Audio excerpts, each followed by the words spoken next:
Fellas, say goodbye to Chuck Sherman the boy. I am now a man. I highly recommend you join the club. We are doing the wild thing all night. Acid house music.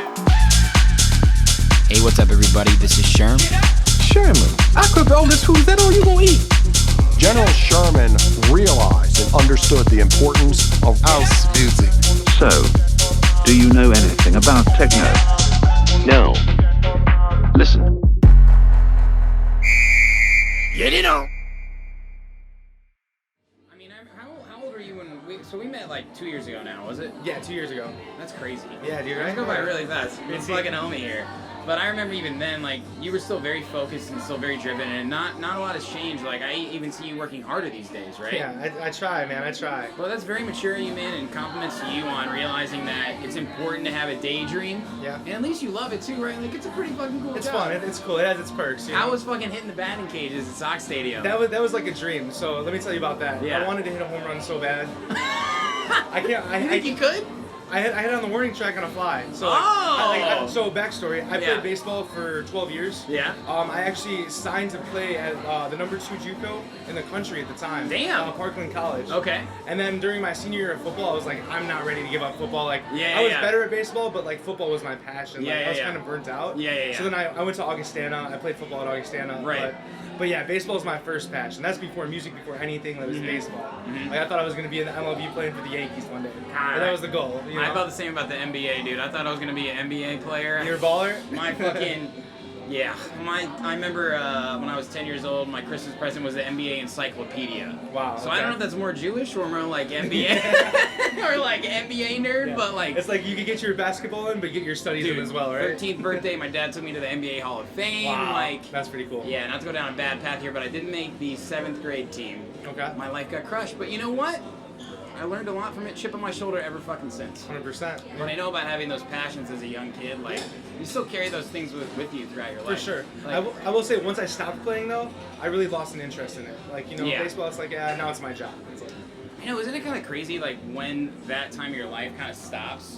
It's like, wow, that was such a huge integral part of my day-to-day, my thoughts, my energy, my passion, everything. yeah. And then the next step happens in life, whether it be college or being done with sports. Yep. It's crazy. Like, my little brother, he played college lacrosse, and he was a really great player, and, you know, he was, like, so confused when he graduated. He was like, what do I do?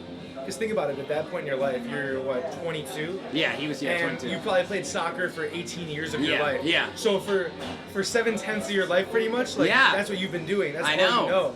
You know, so it's crazy to think that's just like a complete 180. I know, and like you talk about NFL players and shit too.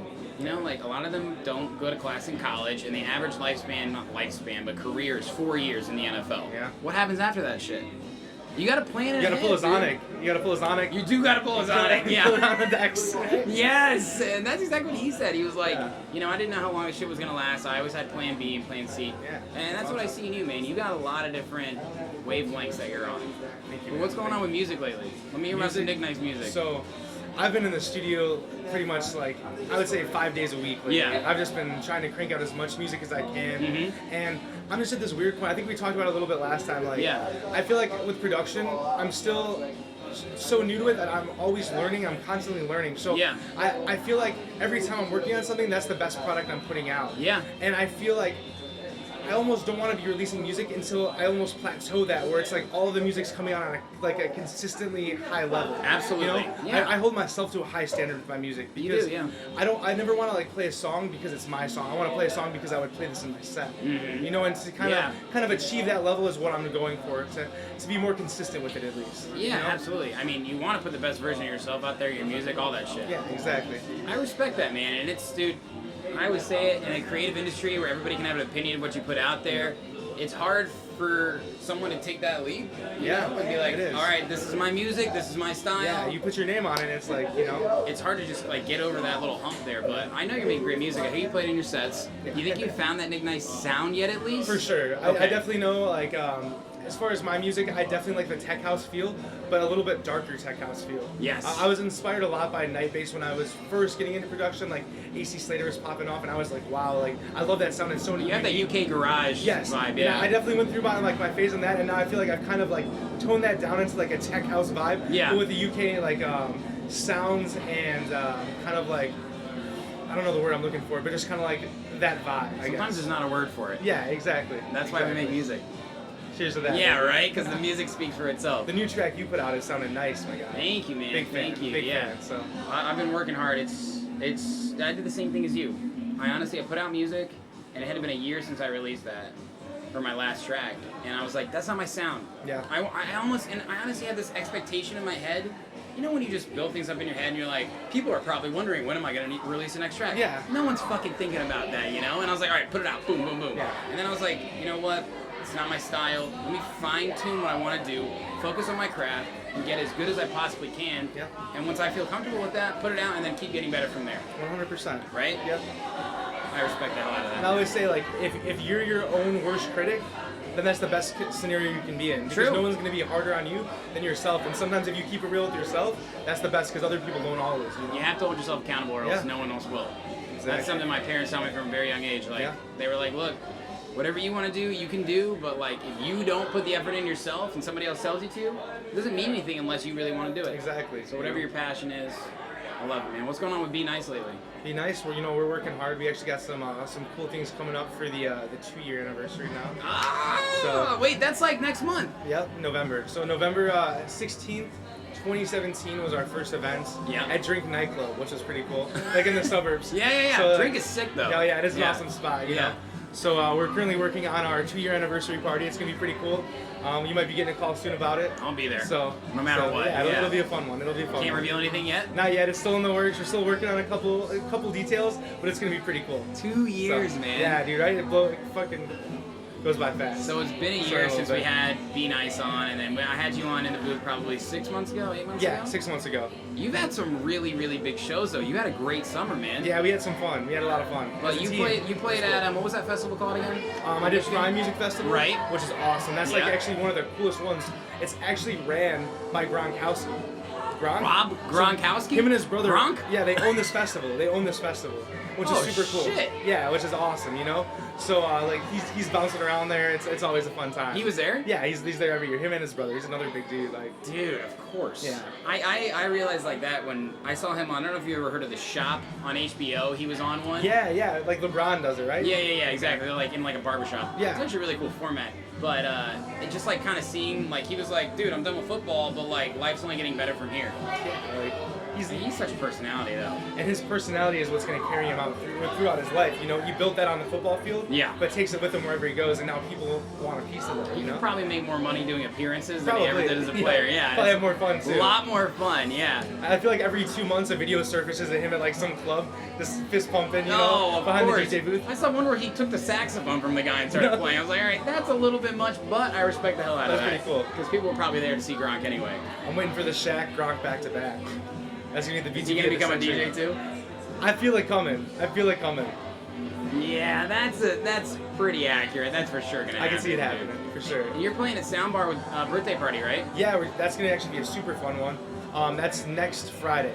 That's And awesome. they're doing like a costume party, so.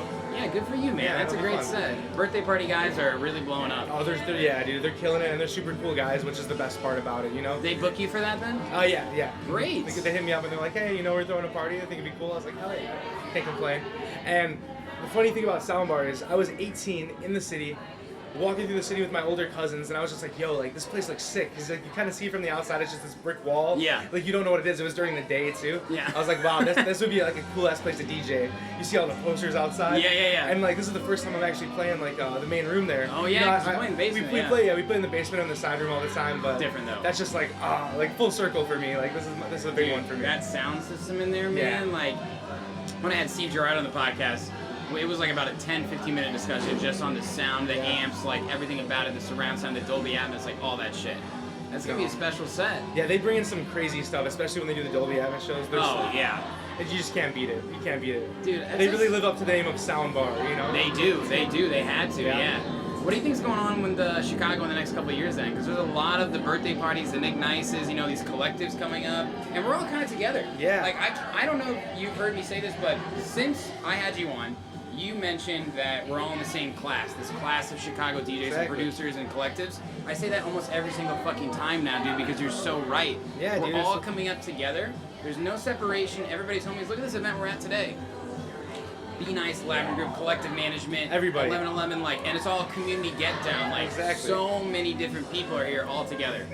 And I feel like some of the generations, or I would say classes maybe before us, they all split. They were all about yo, we want to do our thing, this thing, this thing. Yeah. And I feel like maybe it's just this younger vibe and just the world we're growing up in today that we're just yo, why not just all do it together and see how far we can push this thing? It's the umbrella effect, you know what I'm saying? Yes. If there's 10 people pushing up an umbrella, it's going to be higher than the one person here or there, or vice versa, you know? That's so true, And bro. Chicago as a scene is definitely being put on the map. Yeah. You know? I had a conversation with a buddy who, he does a lot of events for Insomniac. So he was out there and he was talking to the guy and he's like, yeah, I'm from Chicago, but I'm in LA a lot, I lived here for a little bit. And he's like, yo, I'm going to stop you right there.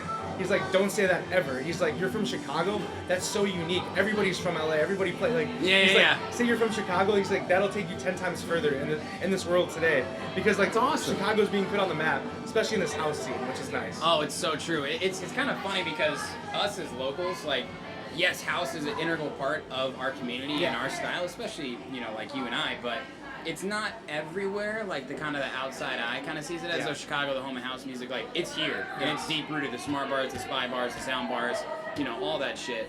But those are the only places that only play house. And now that house has been on this slow incline, they're like, oh, Chicago, you must know house, right? Exactly. We do. But we've cut our teeth, and I think Gene Ferris said this. He was like, if you can cut your teeth in Chicago, you can work hard. If you can make a name for yourself, especially in the house scene, you can make it anywhere. Yeah, it's a tough industry. See, to break the bubble, to break into the scene. Yes. It's hard.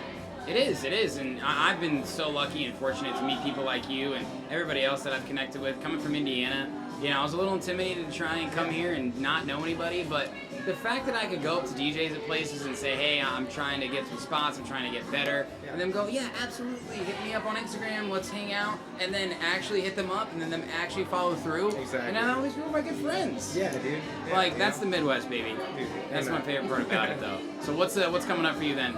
Next couple months into 2020, anything exciting? Coming up, I'm actually going to LA. Okay. I'm going out to LA the Halloween weekend. So I have a couple gigs out there. One of my good friends, White Owl, is actually opening up for Afrojack. Nice. At Academy LA, which is awesome. Dude. So I'm flying out there with them, getting a couple gigs, to pay my way. Yeah. And then I'm gonna go check that out with them for Halloween nights. And then November, I got one cool show coming up that'll be coming out soon, which is gonna be pretty fun. Okay.